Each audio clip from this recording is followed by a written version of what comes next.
Hello, welcome to legal awareness web series. आज हमारे guest हैं सीनियर जर्नलिस्ट अनिल माहेश्वरी जी, जो कई किताबें लिख चुके हैं। उनको हमने लीगल अवेयरनेस वेब सीरीज पर पहले भी बुलाया था और पार्टीशन के समय किस तरीके की वोटिंग हुई थी उस पे एपिसोड किया था, वो आप लोगों ने बहुत पसंद किया था।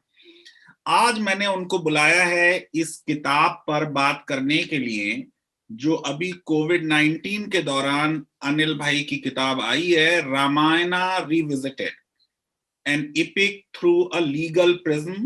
अनिल माहेश्वरी साहब और विपुल माहेश्वरी ने ये किताब लिखी है।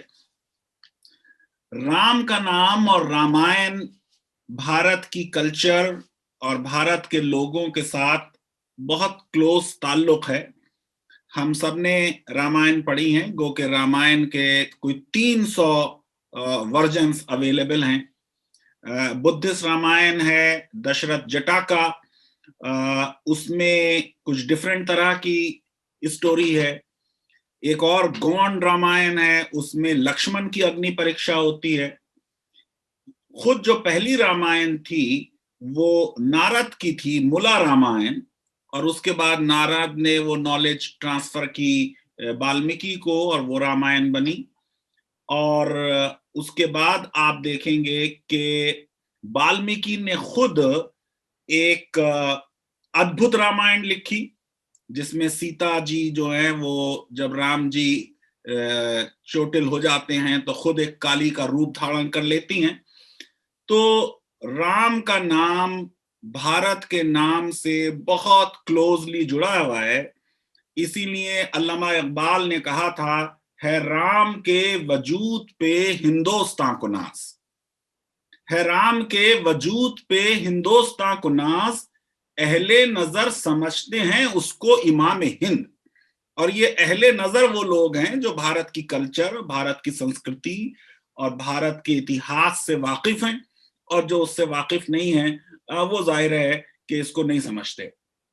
तो अनिल भाई, बहुत बहुत मुबारक हो आपको कि आपने रामायण आपने पे इतना लिखा जा चुका, लेकिन ये बात नहीं लिखी गई थी कि क्या रामायण को एक लॉ की हैसियत से भी देखा जा सकता है। 16 चैप्टर्स हैं इस बुक पे और सारे चैप्टर्स पे बात करना हमारे लिए संभव नहीं है।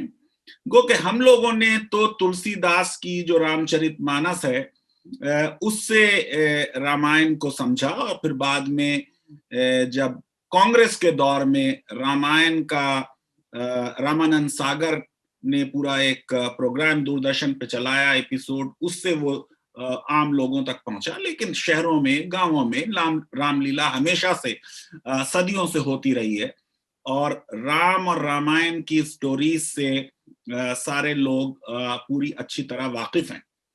मेरा पहला सवाल ये है अनिल भाई कि ये कैसे आइडिया आया आपको कि वो बुक जिसकी इतनी हमारे यहाँ रेवरेंस है, और वो बुक जो सिर्फ एक थियोलॉजिकल इपिक नहीं है बल्कि उसमें हमारे जीवन से रिलेटेड चीजों के बहुत से उसूलों को बताया गया है, कि उसको आप एक लॉ की हैसियत से देखें। गो के मेरा आपसे ताल्लुक बड़ा पुराना है। जब आपने अलीगढ़ पे एक आर्टिकल हिंदुस्तान टाइम्स में किया था, laws in laws and outlaws of Aligarh, तो ये आइडिया कैसे आया कि ये बुक करें आप?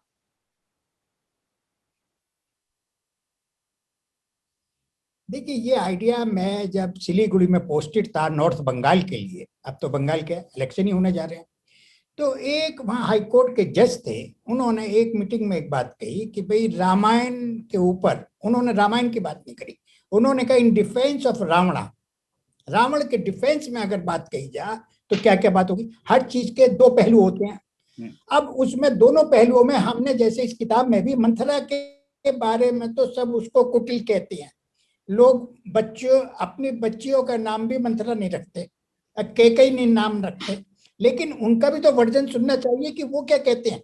हमारा जो लॉ का स्ट्रक्चर है और जो लॉ पे बेस है, और लॉ ये नहीं कि कोई लॉ एयर में डेवलप हुआ हो। आप तो लॉ के अध्यापक हैं और लॉ के मतलब वरिष्ठ वो हैं, आप जानते ही हैं कि लॉ एवोल्यूशन हुआ है। उस एवोल्यूशन के अंदर दिमाग में रावण का स्वरूप करते करते फिर विवेक डेब्रॉय साहब को एक दिन मैंने वो रावण वाला आर्टिकल भेजा, उनको बहुत पसंद आया। अब वो माइथोलॉजिस्ट हैं, एक्नोमिस्ट भी हैं और माइथोलॉजिस्ट भी हैं, इस कंट्री के बड़े एस्टेब्लिश माइथोलॉजिस्ट हैं आज की डेट में। और वो इतने सज्जन भी हैं कि उन्होंने मेरी ईमेल का फौरन जवाब दिया। मेरी उनसे कोई वाकफियत नहीं थी, आज तक मैं मिला भी नहीं हूँ। उन्होंने कहा कि आप इसको पूरी किताब क्यों नहीं बनाते, रामायण के कैरेक्टर्स लेके। महाभारत में परेशानी ये कि महाभारत लीनर नहीं है, ये लीनर है। उसमें इतने पेज हैं महाभारत के अंदर कि अगर मैं उसे करना शुरू हो जाता तो मैं उसको नहीं कर पाता। इसमें 20 कैरेक्टर होंगे, 25 कैरेक्टर होंगे, उनमें से 16 कैरेक्टर निकाल के मैंने ये किताब में बांधना शुरू करा। और फिर दोस्तों से बात हुई, हाई कोर्ट के जज थे भारत भूषण साहब, वो रिटायर होकर कैट के मेंबर थे। उनसे मैंने कहा, मैं लॉ ग्रेजुएट भी नहीं हूँ, लेकिन आपके भी साथ रहा हूँ, उनके भी साथ रहा हूँ, लॉ को कवर किया है, तो बहुत लोगों के बारे में नया जानकारी। धीरे धीरे करते करते इसको क्राउड सोर्सिंग मैंने अपनाया, कि जहां से जो मटेरियल मिला, जो अवेलेबल था, जो था, उससे मैंने मदद ली कि भाई मुझे बतलाओ कि इसका स्ट्रक्चर कैसे बनाया जाए। क्योंकि वो आपने सही बात कही कि राम इतनी बड़ी शख्सियत है कि उनके बारे में ही कहना। मुझसे कई लोगों ने कहा, भाई ये क्या कर रहे हैं, कल को आप पे मुकदमे चलेंगे, कल को आपके ऊपर कोई परेशानी होगी। मैंने कहा, यार देखी जाएगी, एक पहलू ये भी तो रखा जाए। लेकिन मुझे इस बात की खुशी है कि मुझे कोई 4 महीने हो गए इस किताब को मार्केट में आए हुए, मुझे ना कोई थ्रेट आई है, ईमेल आई है। इससे पहले आती जर्नलिस्ट था और मैं उन्हें ऐसी एंजॉय करता था कि जैसे part and parcel of the duty है। ये आपने अनिल भाई अच्छी बात कही कि आपके पास कोई थ्रेट नहीं आए, 4 महीने पुरानी किताब हो गई। लेकिन अब हमारे एपिसोड जब लाखों लोग देखेंगे उसके बाद हो सकता है कि आपके पास थ्रेट्स भी आ जाएं। मैं प्रश्न ये करना चाह रहा हूं कि कानून जो है वो इंसानों पे लागू होता है। अब आप अपनी इस किताब से कभी राम को एक्यूज बना दे रहे हैं, कभी मेनका को बना दे रहे हैं, कभी आप इंद्रदेव को बना दे रहे हैं, तो क्या भगवानों पर और देवी देवताओं पर आप कानून लगाएंगे, वो भी दुनिया के कानून? देखिए, एक बात सुनिए, अब मुझे इसके बाद में एक दोस्त ने ये बात कही कि आप एक किताब लिखिए करबला के ऊपर, हुसैन के ऊपर लिखिए, वो तो वार ट्रायल होगा। तो ये जो हमें एक दृष्टि से ये अपने लॉ को, एवोल्यूशन को भी समझना चाहिए कि हम दोनों साइड के अगर बात लिखें, ठीक है, हम भगवान मान रहे हैं, भगवान तो रामचंद्र जी को एस्टेब्लिश करा, श्री राम को एस्टेब्लिश करा सही मायनों में तुलसीदास जी ने, जो कि 200 साल पुरानी बात है। आज भी पूरे हिंदुस्तान भर के अंदर 400, हिंदुस्तान भर के, अकबर के टाइम में थे वो, अकबर के कंटेंट 4, इसमें हिंदुस्तान भर में जो कृष्णा के मंदिर है, आप सारे केरला में चले जाइए, उड़ीसा में चले जाइए, कृष्णा की बात है, लेकिन रामचंद्र जी की बात नहीं। लेकिन उसके बावजूद भी रामचंद्र जी मर्यादा पुरुषोत्तम राम का नाम लिया जाएगा। उसके बाद में आपने एक बात सही कही कि रामानंद सागर के उस एपिसोड ने इनको और एक बड़े स्तर पर लाके पहुंचा दिया। तो इसलिए राम के कैरेक्टर के ऊपर ये कहना कि रामचंद्र जी को डॉग में लाना, टेलीग्राफ ने तो 4 कॉलम की अपनी न्यूज आइटम में यही बात कही कि साहब लीजिए, वो जमाना भी आ गया कि अब राम को भी समझ जाएंगे। एक मैंने इस मत जरूर कही, दोस्तों ने कहा कि भाई आप इसमें जजमेंट तो करें। मैंने कहा जजमेंटल मैं नहीं हूं, ना मैं जजमेंट दूंगा। आपने जजमेंट रिजर्व कर लिया जजेस की तरह? नहीं, वो तो हाई कोर्ट में भी बहुत सारे और सुप्रीम कोर्ट में ऐसे जज जो रिटायर भी हो जाते हैं, उसके बाद में जजमेंट रिजर्व भी रहता है। अच्छा, ये तो बताइए कि रजत शर्मा से तो प्रेरित नहीं है आप कि आपने भगवान राम का भी प्रोसिक्यूशन कर दिया इस किताब में? नहीं, प्रोसिक्यूशन तो कर लिया, उनके बारे में जो अच्छी बात है भाई, उनका देखिए कि उनका जो बात है उसको हकीकत को सामने रखा, उनके बारे में अच्छी बात भी कही। जो उनके बारे में आरोप है कि उन्होंने अपनी प्रेग्नेंट वाइफ को निकाल दिया, उन दोनों बच्चों की मेंटेनेंस कौन करेगा? उस पर बात करेंगे। तो अपने इसमें ये बताइए कि अभी ये जो तांडव पर इलाहाबाद हाई कोर्ट का फैसला आया और उसमें उन्होंने कह दिया कि साहब तांडव नाम भी गलत है और मेजॉरिटी कम्युनिटी के जो गॉड हैं, गॉडेसेस हैं, उनके बारे में फिल्में बनती है, गलत बातें कही जाती, जो कि बात सही है कि गलत नहीं कहना चाहिए, लेकिन एक आर्टिस्टिक फ्रीडम भी होती है। आपने विजुअलाइज किया कि अगर ये केस ऐसे चलता तो इसमें ये विटनेस ये कहता, आपका पूरा का पूरा एक इमेजिनेशन है और वो आपकी जाहिर है कि आर्टिस्टिक फ्रीडम है, लेकिन आज के जमाने में आपके ऊपर ब्लास्फेमी का चार्ज लग सकता है। बिल्कुल, पहले वो तो देखिए, ये हमारे मुल्क की बड़ी बदनसीबी की बात है कि हम लोग टॉलरेंस को खत्म ही कर दिया। पहले हमारे मोहल्ले में, गलियों में, आप भी मोहल्ले गलियों में रहे हैं, लोग हंसी मजाक करते थे कि आज के चाचा क्या बात कर रहे हो, कैसे कर रहे हो। वो टॉलरेंस तो अब बिल्कुल खत्म होती जा रही है इस कंट्री के अंदर। बड़े इंपॉर्टेंट बात, और कंट्री नहीं, सारी दुनिया के अंदर वो जो टॉलरेंस वाली बात थी। हम लोग पार्लियामेंट में भी आप देखिए कि इंग्लैंड की पार्लियामेंट की किताबें हैं कि जिसमें लोग कैसी कैसी मजाक करते थे, कहीं पर कुछ सेंस होता ऑफ था। ह्यूमर कम आज होता जा रहा है। आइए अब अनिल भाई पहले केस की तरफ आ जाते हैं। मंत्रा का जिक्र आपने किया तो मंत्रा से ही बात करते हैं।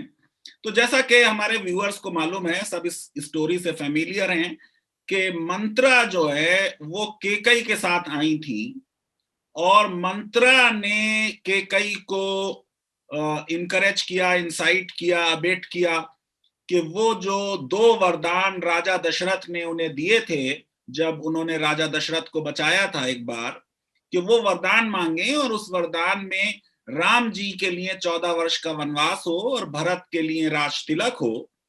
और उसके बाद राजा दशरथ बीमार हो गए और उसके बाद दुनिया से चले गए। तो मंत्रा पर ये चार्ज लगाए हैं आपने कि उन्होंने एड किया और अबेट किया केकई को कि भगवान राम को वनवास भेजा जाए और कॉन्स्पिरेसी की राज्य के विरुद्ध। आपको मालूम है ये जमाना वो है जिसमें टूल किट में भी कॉन्स्पिरेसी की बात आ जाती है। और अबेटमेंट टू डेथ हुआ इसमें किंग दशरथ का। तो बहुत सीरियस चार्जेस, सेडिशन तक का मामला पहुंच गया इसमें। आपको क्या लगता है कि जिस तरीके से आपने एविडेंस कंसीव की कि मंत्रा ये कहेगी कि साहब मैं तो इनकी नौकर थी केकई की, केकई के इंटरेस्ट को मैंने सोचा, और राजा दशरथ जो थे जब उन्होंने वादा किया था, और रघुकुल की यही रीत है कि अपने वादे को प्राण जाए पर वचन न जाए, तो फिर अब अपने वरदान को देने में राजा क्यों किसी संकोच कर रहे थे।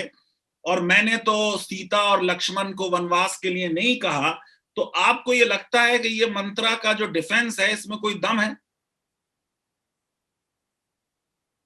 मंत्रा के डिफेंस में दम क्यों, मैं इसलिए मानता हूं मंत्रा के डिफेंस में भी, अब तक हमने जितनी माइथोलॉजिकल स्टोरी पढ़ी है उसमें मंत्रा को एक ऐसा पेंट किया गया है इस तरीके से जैसे कुटिल चालाक औरत की तरीके से। लेकिन मंत्रा का एक कहना कि मैं जिस राजा के यहाँ से आई, बचपन से जिसके साथ रही, मैं तो उसका इंटरेस्ट वॉच कर रही थी।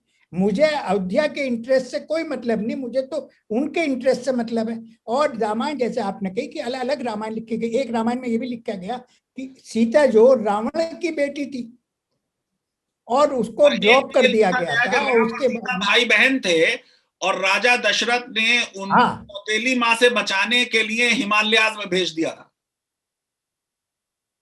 तो वो इस तरह की, ये तो माइथोलॉजिकल स्टोरीज हैं, और इसमें जैसे जैसे जो जनरेशन टू जनरेशन इसके अंदर, क्योंकि हिंदू हिस्ट्री के अंदर रिटन हिस्ट्री का बहुत कम कंसेप्ट रहा है, ओरल का है, और ओरल में करप्ट होने के चांस ज्यादा है, और करप्ट होती गई तो उसमें जिस जिस का जैसा व्यू बनता गया। अब जब इस किताब को मैंने लिखना शुरू करा तो मुझे किताब पढ़ने का तो शौक था, लेकिन माइथोलॉजिकल किताब पढ़ने का शौक नहीं था। आज की डेट में मेरे पास में करीब 100 किताब महाभारत के ऊपर इकट्ठा हो गई है, जो कि कुल 10% महाभारत पे अवेलेबल किताबों में से है। ये भी अंग्रेजी में, हिंदी और मराठी और गुजराती इनकी मैं बात नहीं कर रहा। इसी तरह रामायण के ऊपर जिसने जैसा जिसका विचार आया उसने उस तरीके से लिखता चला गया। मेरे विचार में ये बात रही कि भाई मंत्रा की भी तो डिफेंस होना चाहिए ना, या वो सिर्फ मेड सर्वेंट है तो उसके उसके आप जो चाहे वो कर दें। ये तो हमारे लॉ के अंदर, कोर्ट के अंदर चांस तो उसको भी दिया जाना चाहिए अपने डिफेंस के अंदर। आपने उसको हेयरिंग अब दे दी जैसे आप, क्योंकि वो बचपन में भगवान राम ने कभी ये सोच के कि ये सीधी खड़ी हो जाएगी, एक मिट्टी की बॉल फेंक दी थी उससे, और वो तब से वो उनसे ग्रज रखती थी। लेकिन ये बात आपने इसमें बड़ी जबरदस्त कही कि साहब जो राजा दशरथ की मौत है वो हमारे लॉ के हिसाब से उसमें मर्डर नहीं बनेगा, क्योंकि इंटेंशन टू कॉज डेथ नहीं है और उसने ऐसी इंजरीज कॉज नहीं की जो सफिशिएंट होती in the ordinary course of nature कि उससे डेथ होती। और जो कॉज ऑफ डेथ है वो रिमोट है, प्रॉक्सिमेट और डायरेक्ट नहीं है। और फिर आप सेडिशन पे चले गए तो यहां क्या आप एग्री करते हैं मंत्रा के डिफेंस से कि अगर राजा का परिवर्तन चाहें तो वो सेडिशन नहीं है? जब तक आप देश के विरुद्ध ना हो, आप ये अगर चाहते हैं कि सिर्फ जो भगवान राम है उनके बजाय भरत राजा बने, ये सेडिशन नहीं है। क्योंकि मंत्रा का ये आर्गुमेंट था कॉन्स्पिरेसी तो राजा दशरथ ने और कौशल्या ने की कि उन्होंने शत्रुघ्न नहीं है, भरत नहीं है, सबको बता दिया, सिर्फ केकई और मंत्रा को नहीं मालूम था कि राज तिलक होने जा रहा है इस तरीके से। देखिए, आपने सेडिशन की बात कही, आज की प्रेजेंट हालत के अंदर बिल्कुल सही सवाल है, बहुत अच्छा सवाल। लेकिन सेडिशन तो हमें आजादी मिलने के बाद ही खत्म कर देना चाहिए था। इस क्लॉज की आजाद हिंदुस्तान में कोई जरूरत नहीं थी। उन्होंने भी तो 70 साल इस क्लॉज को ही रखा। मैं ये नहीं कह रहा कि उन्होंने करा तो इन्हें भी करना चाहिए, इन्होंने ये तो कर ही नहीं रहे, लेकिन ये तो कर ही रहे हैं, सब चीजों को इस्तेमाल कर रहे हैं। लेकिन उन्होंने भी तो ये सिटीजन का एक इंडिपेंडेंट इंडिया के अंदर क्या वजूद होना चाहिए। मैं लॉ स्टूडेंट नहीं हूं, लेकिन एज ए सिटीजन मैं ये मानता हूं कि सिटीजन की क्लॉज ही खत्म हो जानी चाहिए। जब थी तो मैंने इसलिए इस किताब में लिख दिया, अदरवाइज मेरी अपनी ये जाति राय में ये होना ही नहीं चाहिए। सिटीजन बनता ही नहीं, कहीं भी किसी के लिए नहीं बनता। ये लॉ भी अनिल भाई जब बना सेडिशन का, जब देवबंद से फतवा आ गया कि अंग्रेजों के खिलाफ जिहाद करें, तब वो ये लॉ इस तरीके का आया। और कांग्रेस ने भी इसका बड़ा मिसयूज किया है कि अगर कोई न्यूक्लियर प्लांट, कोई डैम के विरुद्ध भी अगर विरोध कर रहा है तो कांग्रेस ने कोई कमी नहीं छोड़ी सेडिशन के चार्जेस एक्टिविस्ट पे लगाने के लिए। अच्छा, अब आइए जो दूसरा केस आपने लिया है इसमें अहिल्या वाला, और जी, उस केस में भी आपने एक तरीके से लॉ जो है वो देवी देवताओं पे लगाने की कोशिश की है, और आपने कंसेंट के कंसेप्ट को आम जनता के सामने लाए हैं कि कंसेंट का फ्री होना बहुत जरूरी है। और अगर कंसेंट फ्री नहीं है, अनड्यू इन्फ्लुएंस है, फ्रॉड है, मिसरिप्रेजेंटेशन है, मिस्टेक है, तो वो कंसेंट हमारे कॉन्ट्रैक्ट एक्ट के हिसाब से फ्री कंसेंट नहीं मानी जाएगी। और जो आपने जिक्र किया कि ये अहिल्या जो हैं, ये 5 कन्याएं हैं, द्रौपदी, तारा और कुंती और रावण की जो बीवी थी, इसमें आपने एक क्वेश्चन रेस किया है कि साहब इसमें 5 में सीता का नाम नहीं है, तो क्या इसकी कोई खास वजह है कि सीता माँ क्यों नहीं है इसमें? नहीं, वो उन्होंने उनका एक अजीब जो ये मतलब जिन्होंने इनको रखा, कैटेगराइज करा, ये उनका सोचना था, मैंने इस पर बहुत ज्यादा विचार नहीं करा। लेकिन ये कि इसके अंदर सीता का जिसका करेक्टर इतना बड़ा करेक्टर है, राधा का भी करेक्टर उतना ही बड़ा है, लेकिन ये जो 5 के नाम रखे गए हैं, इन 5 पे भी कहीं ना कहीं द्रौपदी के बारे में ये कि वो 5 भाइयों की पत्नी थी, इधर सीता के बारे में ये कि उसको किडनैप किया गया था, वो वहां रही थी, इन सब पर कुछ ना कुछ थे। लेकिन फिर भी हो सकता है उस जमाने के लिखने वालों ने ये बतलाया कि ये 5 जो हैं, ये पंचकन्या जो हैं, ये आदरणीय हैं, इनकी हमें इनकी पूजा करनी चाहिए।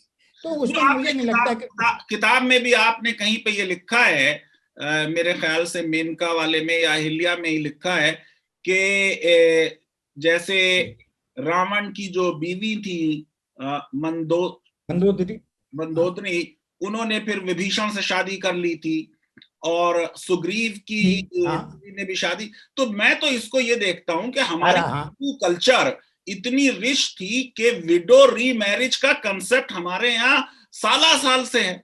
ये तो कहीं बाद में कुछ गड़बड़ हुई कि ईश्वर चंद्र विद्यासागर को इसमें इतनी मुहिम चलानी पड़ी, वरना अगर रामायण में हमें केसेस मिल रहे हैं विडो रीमैरिज के, तो ये तो एक बहुत पॉजिटिव चीज है, ये निगेटिवली तो नहीं ली जानी चाहिए।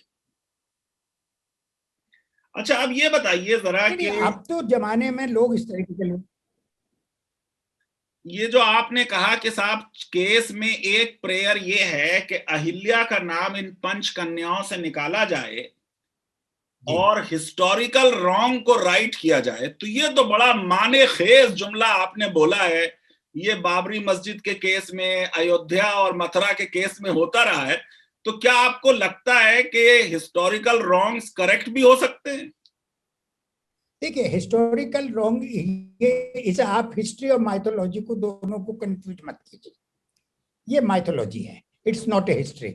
बाबरी मस्जिद हिस्ट्री वाली चीज है, उसको इसको। लेकिन ये कि हमने तो जब वकील अदालत में जाता है तो सारे पॉइंट लाता है, उसको जब तक प्रिजाइडिंग ऑफिसर ना रोके कि भाई आप क्यों बातें कर रहे हैं, आप कैसी बातें कर रहे हैं।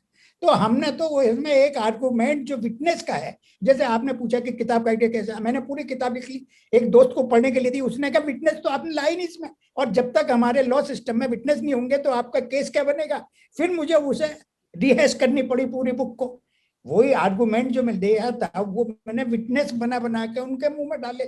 तो मेरा कहना है, मेरा सबमिशन इसके अंदर यह है कि हम इन चीजों को जो है ना हिस्टोरिकल फैक्ट ना माने इसे, क्योंकि हिस्टोरिकल फैक्ट ये मानने में कोई 4000 साल पुरानी कहता है, कोई 5000 साल पुरानी कहता है, कोई कहता है नहीं साहब ये एविडेंस है, कोई कहता है 1.5 लाख माइथोलॉजी है, 1.5 लाख साल पुरानी कहते हैं। हाँ, तो ये हमें इनग्रेडिएंट बन गई है हमारे बीच में। हम ये लेकिन सवाल ना उठाना ये एक बहुत बड़ी खराब बात है। इससे पहले इस मुल्क में नहीं थी, हर आदमी सवाल उठा सकता था किसी भी बात के ऊपर। तो आपके इस केस में अहिल्या के सत्यानंद जो गौतम के बेटे थे, और स्टोरी हमारे व्यूअर्स को मालूम है कि अहिल्या जो थी उनको ब्रह्मा ने जन्म दिया, और ब्रह्मा जब बहुत अच्छी लड़कियां बनाते थे तो उन्होंने 7 जो साधु संत थे उनमें से दी। तो गौतम ने इनकी परवरिश की, और बाद में क्योंकि गौतम ने बहुत अच्छा इनका ख्याल रखा, ब्रह्मा ने इनकी शादी गौतम से ही कर दी। और इंद्रा की जो इंद्रदेव थे उनकी नजर इनके ऊपर थी, और एक दिन जो है वो एक मुर्गा बन के आया कोई, और साहब वो चले गए पूजा अर्चना के लिए नहाने, और इधर इंद्रदेव आ गए और फिर गौतम आ गए, और उन्होंने शाप दे दिया इंद्रदेव को भी और अहिल्या को भी। और फिर भगवान राम विश्वामित्र के साथ जब बाद में आए तब इनको आजादी हुई। लेकिन इस पूरे केस में एक एविडेंस आपने लिखी है, लेकिन जरा कम लिखी, सत्यानंद की, कि जब गौतम ने सत्यानंद से ये कहा कि तुम स्ले कर दो अपनी पॉल्यूटेड मदर को, और जब उसने वो जवाब दिया कि औरतें कोई अकेले तो अडल्ट्री का क्राइम कमिट नहीं करती, और उन्होंने तो ये इनिशिएट नहीं किया, और वो वीक हैं और वल्नरेबल हैं, और वो तो विक्टिम है इस केस में, मैं समझता हूं उसको कुछ आपको जरा सा और आगे लेके जाना चाहिए था, वो उतना आगे नहीं गया। इसकी कोई खास वजह है या आपने ऐसे ही? आपकी बात बिल्कुल वजह है। नहीं नहीं, खास वजह नहीं है उसमें। तो पहले ये था कि ये उसके मुंह में बात डाली गई इस वजह से है कि उसकी पहले तो वो अपने अपने पिताजी के कहने पे एग्री कर गया था, और उसने मान लिया था कि ये मेरी माँ जो है अपनी माँ को मारने को तैयार था। फिर जब उस टाइम तक गौतम को भी इस बात की जानकारी हो चुकी थी और वो भी परेशान थे कि मैंने ये शराब क्यों दे दिया, उनको भी अंदाज हो गया था कि नहीं इसमें गलती अहिल्या के साथ इंद्र की गलती ज्यादा है, और उन्होंने इंद्र को भी सजा दी थी कि तुम जाओ ऐसा कन्वर्ट हो जाओ। लेकिन इसमें उनके बेटे ने बाद में जब ये एटीट्यूड देखा अपने पिताजी का तो उन्होंने ये बात कही, और ये आपकी बात सही है, ये फर्दर भी डेवलप किया जा सकता था, क्योंकि एक वल्नरेबल वुमेन के लिए, एक वीक कैरिकेचर के लिए इतनी अच्छी बातें कहने होनी चाहिए। और हम भी कोर्ट में इन सब बातों को सब लोग कहते हैं कि साथ देखिए इसके साथ जाति हो रही है, ये होना चाहिए था। ये मैं आपसे एग्री करता हूं। अच्छा, फिर जो आपने अहिल्या का डिफेंस लिया कि भाई मैं नहीं पहचानी, मैं तो एक हाउस वाइफ थी, लेकिन ये तो इतने बड़े ऋषि थे गौतम, हाँ, ये भी नहीं पहचाने, और मैंने कोई इंटेंशनल रॉन्ग नहीं किया, मेरी कुछ डिजायर्स जो थी वो किसी मोमेंट पे अनकंट्रोलेबल हो गई और मुझको सजा मिल गई, अब मुझे डबल जेपार्डी नहीं मिलनी चाहिए। तो ये तो आप एक अच्छा लीगल पहलू इसमें ले आए। लेकिन आपको ये लगता है कि जो आपने चाइल्ड मैरिज वाला लाने का इसमें कोशिश की है, या एज डिफरेंस वाला मामला, या फॉस्टर फादर से शादी, तो ये जो सपिंडा रिलेशनशिप है, क्या उस रिलेशनशिप का वायलेशन हुआ या नहीं हुआ, ये भी इसमें मुद्दे अगर आते तो मेरे ख्याल से और बेहतर होती है बात। और फिर जो आपने ये बात कही हिंदू मैरिज एक्ट में कि साहब वो मैरिज वॉइड एब इनिशियो है, लेकिन ये कि मैरिज वॉइडेबल है at the instance of one party, तो वो जरा सा कहीं ना कहीं पे कंट्राडिक्शन है। और फिर वो अडल्ट्री वाला मामला के साहब लॉ जो है वो अलाउ नहीं करता विमेन का प्रोसिक्यूशन, तो काफी चीजें इस पे आ गई। आपने उस जजमेंट का भी जिक्र कर दिया जिसमें अडल्ट्री जो है वो अब स्ट्राइक डाउन कर दी गई है। हाँ, जो वो जी जी जी। तो मैं समझता हूँ कि काफी इसमें अच्छी चीजें कवर हो गई। फिर जो तीसरा केस आपने इसमें कवर किया है मेनका का, इसमें भी इंद्र का जिक्र आ रहा है और किस तरीके से इंद्रदेव ने विश्वामित्र के पास वो अद्भुत शक्तियां ना आ जाएं, उनकी तपस्या को भंग करने के लिए मेनका को भेजा।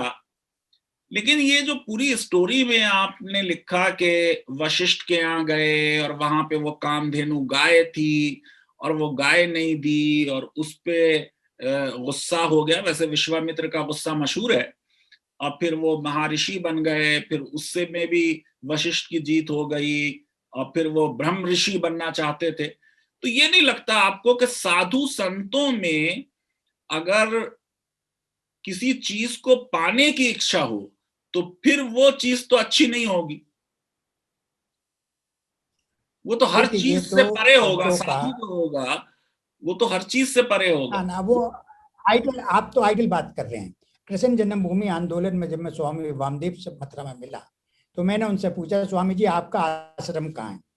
उन्होंने कहा पागल हो रहा है, अगर आश्रम ही बनाना होता तो घर को छोड़ के आता। एक जोड़ी कुर्ता धोती पहन रखी और एक जोड़ी कुर्ता धोती हमने झोले में रख रखी है, रात को जहां जगह मिल जाएगी वहां हम सो जाएंगे। अगर आश्रम ही बनाना होता तो मैं अपने घर से क्यों आता? तो वो साधु संत थे और हमने उन्हें माइथोलॉजी में अपनी अपने धर्म ग्रंथों के अंदर ऐसा पोर्ट्रेट करा। लेकिन ये मानना उनसे, ये मान उम्मीद तो हम बहुत कुछ करते हैं उनसे बड़ी आइडियल, लेकिन वो आइडियल लाइफ पाना देखना वो बड़ा मुश्किल चीज है। और इसके अंदर सबसे लास्ट में मैंने उसे ज्यादा डेवलप नहीं कर पाया मैं, कि उसके बाद विश्वामित्र जो पैदल चल दिए कि बोले अगर ये मेरी बदनामी ही करना चाह रहे हैं, लेकिन लोगों ने उनका साथ दिया कि नहीं आप सही बात कह रहे हैं। बड़ा जबरदस्त आपने स्टेटमेंट लिखा है और वो रेलिवेंट है कि उसमें विश्वामित्र से आपने फिर ये कहलवाया अपनी एविडेंस में कि उन्होंने ओवरलुक किया, लोगों ने इनका जो सेक्सुअल हिस्ट्री थी और वो सिर्फ इसलिए बच गए कि वो मर्द थे।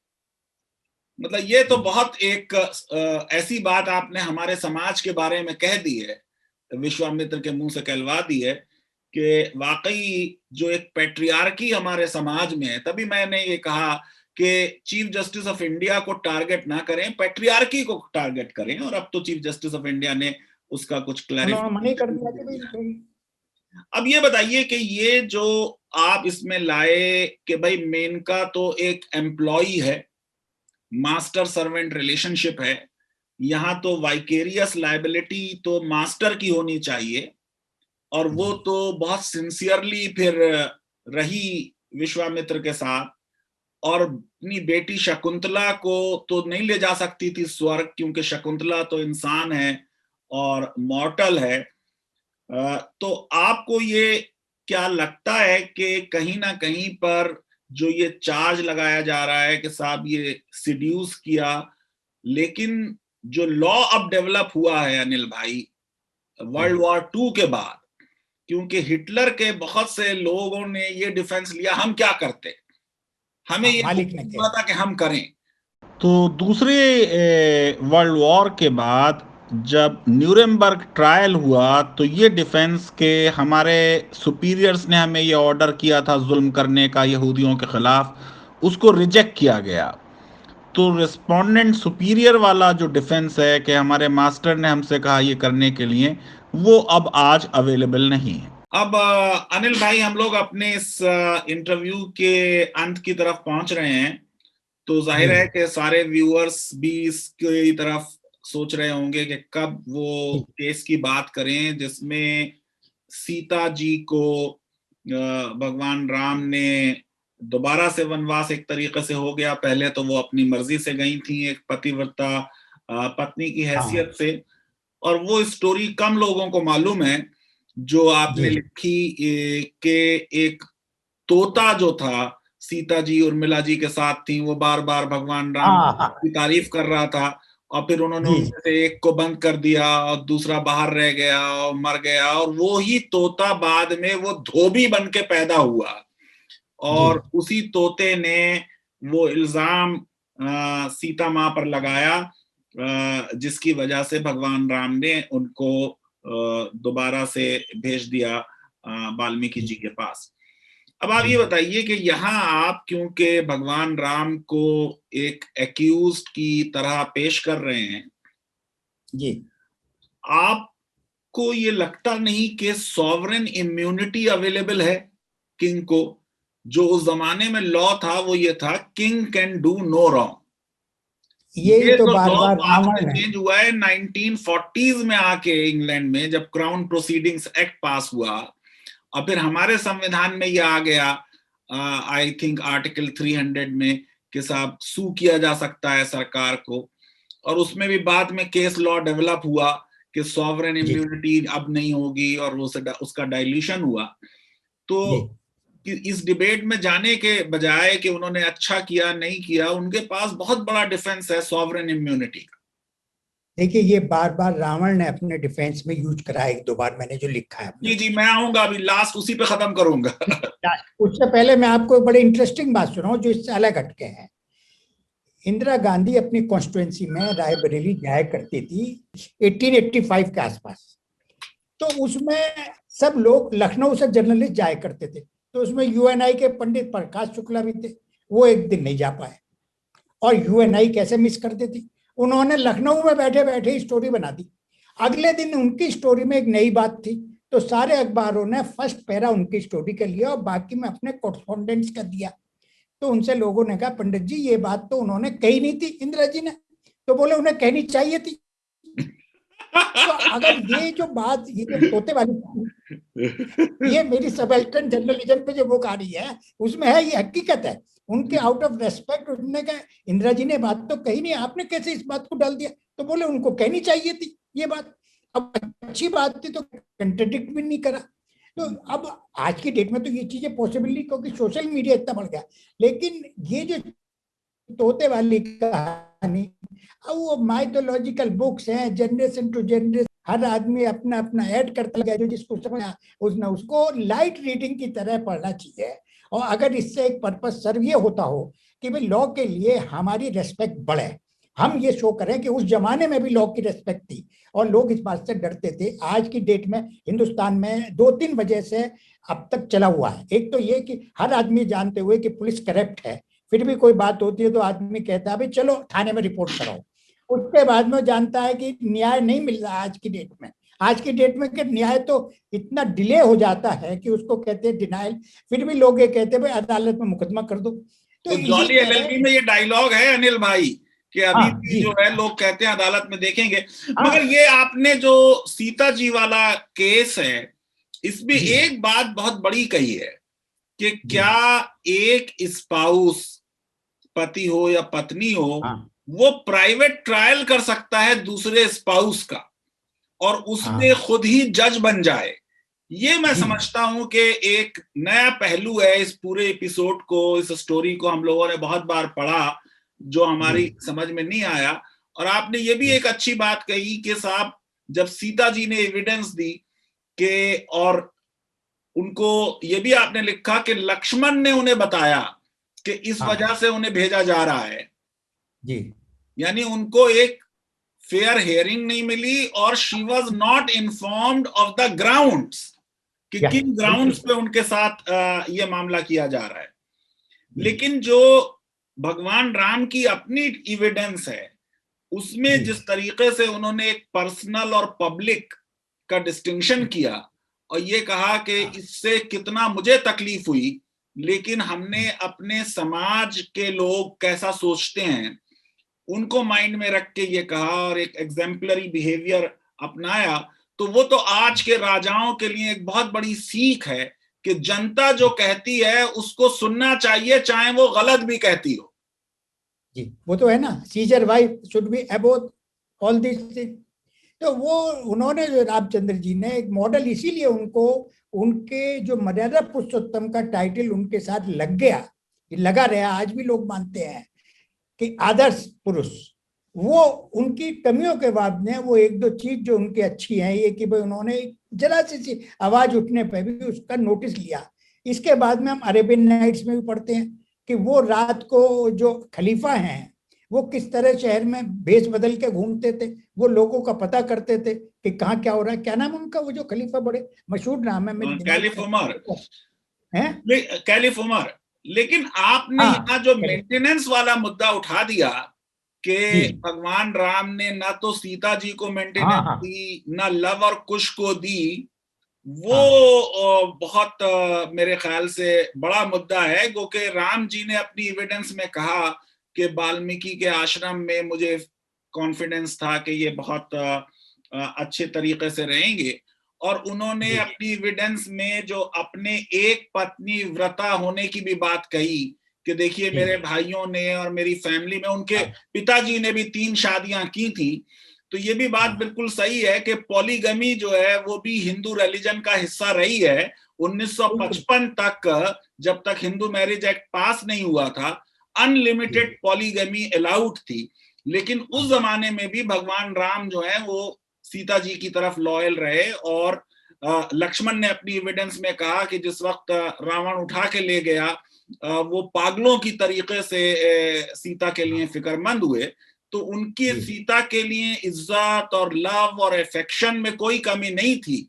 लेकिन एक आम धोबी की प्रश्न पे भी इतना सीरियस एक्शन राजा ने लिया, ये मैं समझता हूं वास्तव में राजधर्म है। और अगर किसी को राम जी से श्रद्धा है तो उसको जनता की आवाज जरूर सुननी चाहिए। राजधर्म की भी इंतहा है, ये एक्सट्रीमिज्म की तरफ नहीं जाना चाहिए। इसमें वो बिल्कुल ही एक्सट्रीमिस्ट हो गए थे। मेरा मानना ये कि इतना एक्सट्रीमिस्ट नहीं होना चाहिए। राजधर्म की है तो सही, पराकाष्ठा है, ये तो बिल्कुल इंतहा है उसकी कि भाई आप इतनी सी छोटी सी बात पे, इतनी कहीं मरमर हुआ शहर के अंदर, जरा सा किसी ने छेड़ा, आपने उसको कबूल कर लिया। लेकिन एक मॉडल हमारे सामने है, और जिस मॉडल को हमें सामने रख के रहना चाहिए कि वो जो राजधर्म वाली बात है कि शासक को राजधर्म की पालना करनी चाहिए। मगर मुझे एक चीज नई आपकी इसमें किताब में मैंने पढ़ी, जो अब तक जो मैंने रामायण में पढ़ी थी उसको शायद मैं सही से नहीं समझा था, कि सीता जी से आपने ये भी कहलवाया कि शुरू में जो अग्नि परीक्षा हुई, जब रावण को हरा दिया, और रावण की भी तारीफ करी आपने, रावण ने के बारे में लक्ष्मण से भगवान राम ने लक्ष्मण से भी कहा था कि इनके पैरों की तरफ जाके खड़े हो और इनसे सीख लो, ये बहुत ज्ञानी आदमी है। लेकिन आपने जो सीता जी की एविडेंस में ये कहलवाया कि साहब मेरे पति को मेरी प्योरिटी पे शक था, इसलिए अग्नि परीक्षा हुई, और अग्नि परीक्षा पे तो आपने पूरा एक केस किया है। तो वो आपको लगता है कि वाकई में शक था? क्योंकि हमारा तो ये बिलीफ है कि वो भी भगवान राम ने औरों को समझाने के लिए किया, वो अपने आप पर्सनल तौर पे सीता पे कभी शक कर ही नहीं सकते। जी हाँ, ये आपकी बात बिल्कुल सही है कि उनके विचार ये जरूर रहा होगा, वरना उनका शक करने का चांस नहीं था। लेकिन उसका भी तो आप देखिए कितना दिल दुखा कि वो रामचंद्र जी के लिए, भगवान श्री राम के लिए वाटिका के अंदर भी रही, सब जगह रहे, सब प्रलोभन, सब जितने उसको एंट्रिस करने के अटेम्प्ट किए गए, सब उसने मंजूर नहीं करे, और उसके बाद में, उसके आने के बाद में मुंह फेर के एक तरफ खड़े हो गए और बोले नहीं पहले इसकी अग्नि परीक्षा होनी चाहिए। अगर वो जो एक सवाल मैंने ही करा है कि अगर वो कहती कि राम की भी अग्नि परीक्षा होनी चाहिए, सवाल ये कि अगर स्पाउस में एक दूसरे पे यकीन नहीं रहा, आपको यकीन नहीं है, तो वो स्पाउस भी तो आपसे क्लेम कर सकता है कि उसकी होनी चाहिए। ये मैंने एक बात इसके अंदर। अच्छा, फिर लास्ट में आपने रावण का केस लिया, और उसमें जाहिर है कि रावण ने कहा कि मेरे 10 सर हैं और 4 वेदास का मास्टर हूँ और 6 शास्त्रास का मास्टर हूँ, और उसने अपने किडनैपिंग और एब्डक्शन जो सीता का हुआ उसको जस्टिफाई किया कि भाई मेरी बहन सूप न खा को कोई इन्फेचुएशन था राम जी की तरफ, ये मना कर देते, लेकिन उसका नाक काट ली गई और मैंने सीता जी की बहुत खातिर तवाज़े की, उनको अपने महल में भी ला सकता था लेकिन मैंने उनको वाटिका में रखा। और उन्होंने ये भी बात कही कि एक दूसरे देश के सॉवरेन, जो मैंने उधर सॉवरेन इम्यूनिटी की बात की थी, वो अपने देश में होती है अनिल भाई। अब यहाँ पे एक फॉरेन सॉवरेन है, क्योंकि लंका एक अलग देश है और भारत एक अलग देश है, और भारत का लॉ जो है वो लंका पे लागू नहीं है। तो वो ये कह रहा है कि साहब ये लॉ ही मेरे ऊपर लागू नहीं है। लेकिन इसमें प्रिंसिपल ये है क्रिमिनल लॉ का कि अगर क्राइम किसी ने किया, जैसे कहीं पे आपने मंत्रा के केस में भी ये लिखा कि मंत्रा ने कहा मैं अयोध्या की सिटीजन नहीं हूं, तो क्रिमिनल लॉ जो है वो सिर्फ सिटीजन पे नहीं लागू होता। अगर आप इंडियन पीनल कोड पे जाएंगे तो आप देखेंगे कि कोई भारत में विदेशी भी आ जाए, अगर उसने भारत में कोई क्राइम किया तो हम उस पर मुकदमा चलाएंगे। उसी तरीके से यहां पर जो है अगर मुकदमा हमारी भारत की कोर्ट में चल रहा है तो हम ले आए वहां से रावण को यहाँ और फिर उस पर मुकदमा, उसने कहा कि देखिए मैं तो खुद ही एब्डक्ट होके आ गया हूं। लेकिन ये बात सही है कि एक फॉरेन सॉवरेन जो है वो आपके डोमेस्टिक लॉ से बाउंड नहीं है। ये एक अच्छी बात आ गई इसमें। और फिर ये भी एक प्रश्न उसमें उठा कि साहब अग्नि परीक्षा किस लॉ के तहत हुई। जाहिर है कि ऐसा तो कोई लॉ नहीं है जो ये डिमांड करे कि अग्नि परीक्षा हो।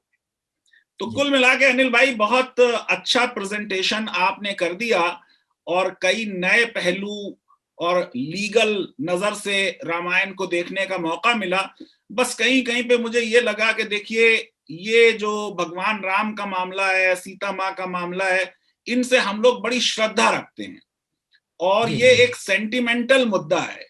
तो आपने ठीक है एक इमेजिन किया उनको विटनेस की तरह और उनकी एविडेंस कोर्ट में कराई, लेकिन भारत के ज्यादातर लोग जो हैं उनमें जो श्रद्धा है वो कभी सोच नहीं सकते हैं कि किसी भगवान को प्रोसिक्यूट किया जाए या उसके ऊपर चार्जेस लगाए जाएं। लेकिन आपने एक अच्छा एफर्ट किया है और आप तो खुद श्रद्धा रखते हैं भगवान राम में, ऐसी कोई बात नहीं। देखिए जजमेंट हमने नहीं दिया, हमारा कहना यह है कि एक पहलू ये भी है, इस पहलू को भी आप सुन लीजिए। हम उनकी श्रद्धा कम नहीं करा रहे हैं, ना हम ये कह रहे कि आप श्रद्धा मत रखिए इनके अंदर, आप पूरी श्रद्धा रखिए, लेकिन आप इस हर पहलू को तो समझे ना उसके, जो उनके दूसरे पहलू हैं। आप ये नहीं, आप कूप मंडूक नहीं हो सकते, लूप साइडेड डेवलपमेंट आपका नहीं होना चाहिए, आपको दोनों साइड की बात सुननी चाहिए। हमने दोनों साइड की बात रखी। Now it is to our valuable leader to decide and जज कि भाई क्या होना चाहिए, किसके साथ क्या। कुछ नई बातें लाए, कुछ बातें हम भूल गए, हम लॉ के स्टूडेंट नहीं थे, लेकिन आप लॉ के रिजल्ट है। आपने बड़े पेनिट्रेटिंग क्वेश्चन उठाए और बड़े वैलिड क्वेश्चन उठाए आपके, मैं इसके लिए मुबारकबाद देता हूं आपको कि आपने इस किताब को पूरी तरह पढ़ा, पूरी मेहनत से पढ़ा। वो तो मेरे साथी विपुल महेश्वरी आज आ नहीं पाए, वरना मैं उन्हें भी अटेम्प्ट करता, क्योंकि सुप्रीम कोर्ट के वकील हैं, मिडिल एज के हैं, अभी 50 साल के मेरे भतीजे भी हैं। तो मेरे बाद में दिमाग में आया कि जैसे सबसे मैंने क्राउड सोर्सिंग करी, उनसे भी मदद ली, तो उनको भी काफी उन्होंने इसके अंदर मेरी मदद की है और मुझे अच्छा लगता है वो मेरे साथ रहते। ये मेरी मजबूरी या मेरी गलती समझिए कि वो इस टाइम हमारे साथ नहीं है। ये बहुत बहुत चलिए अनिल भाई, बहुत बहुत मुबारक हो। आपकी और भी कुछ बड़ी कंट्रोवर्शियल किताबें इस साल आने वाली हैं। आला हजरत पर किताब आ रही है, अलीगढ़ मुस्लिम यूनिवर्सिटी पे भी किताब आ रही है, तो उन किताबों का जो पेनेटिज्म भी है, लीगल अवेयरनेस वेब सीरीज पे आपको दोबारा जो है जहमत दी जाएगी। बहुत बहुत शुक्रिया, धन्यवाद, धन्यवाद। लीगल अवेयरनेस वेब सीरीज अगर आपको पसंद आती है तो मेरी रिक्वेस्ट है कि हमारे इस वीडियो को वाइडली शेयर करें, अनिल माहेश्वरी जी की किताब को जरूर पढ़ें और हमारे इस चैनल को सब्सक्राइब करें, बेल आइकन और लाइक जरूर क्लिक करें। बहुत बहुत शुक्रिया, धन्यवाद, थैंक यू वेरी मच।